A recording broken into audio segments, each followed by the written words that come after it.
통계에 의하면 지난 한 해 우리나라의 자살자 수는 13,352명입니다. 매일 36.6명, 매시간 1.5명꼴로 안타까운 선택을 했습니다. OECD 국가 중 압도적 1위인데요. 이런 가운데 천태종의 자살 실태 심각성을 알리고 불교의 역할을 살펴보는 세미나를 열었습니다. 이효진 기자입니다. 서구 사회가 한 세기 이상 걸린 고도의 산업화를 불과 반세기 만에 이뤄낸 한국 사회. 하지만 이 과정에서 심각한 갈등과 불안, 소외가 사회적 문제로 대두됐습니다. 결국 OECD 국가 중 자살률 1위, 인구 10만 명당 자살률 26명이라는 악명을 얻었습니다. 지난 주말 사단법인 생명존중 환경포럼과 천태종 중앙청년회가 서울 관문사에서 토닥토닥 함께 살자 자살 예방 생명살림 세미나를 개최했습니다.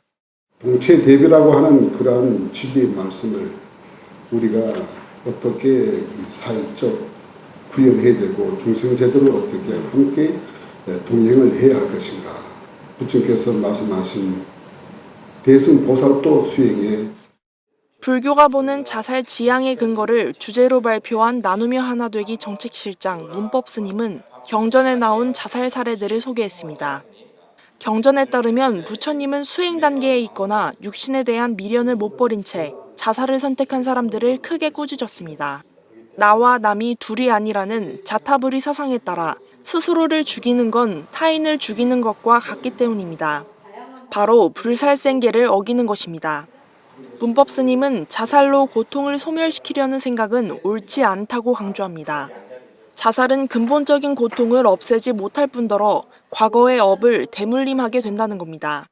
고통의 종말이나 소멸을 의미하는 것이 자살이 되지 않고 이 자살을 했을 경우에는 결국은 아쉽게도 과거의 업이 다시 상속되어서 더 큰 죄업으로 보태지니까 고통을 증가시키는 요인밖에 되지 않는다. 그렇다면 생로병사의 고통을 이겨내고 육신을 잘 보살펴야 하는 이유는 무엇일까? 문법 스님은 밀린다 왕문경에서 해답을 찾았습니다. 사람이 자신의 몸을 대하는 방법은 몸에 난 상처를 대하는 것과 같아야 한다는 구절입니다. 스스로 육신을 해하면 상처를 없애기 위해 살을 도려내는 것과 같습니다. 상처를 더 심하게 할 뿐 낫는 데 도움이 안 되는 겁니다. 스님은 오히려 병의 원인을 찾고 치료하듯 몸을 잘 보살핀다면 고통의 근본적인 원인을 찾고 소멸시킬 수 있다고 강조했습니다. 내 몸 안에 있는 상처를 우리가 사랑해서 그것을 감싸고 보살피고 잘 단둘이 하는 것이 아니거든요. 육신 같은 경우도 해탈을 위한 중간 도구로서 꼭 우리가 보살피고 아껴야 될 이유가 있다는 말씀을 드리고 싶어요. 학자들은 현황을 살피고 불교적 관점에서 생명 존중 사상을 탐구하며 자살 없는 행복한 대한민국에 한 발 더 나아갔습니다. BTN 뉴스 이효진입니다.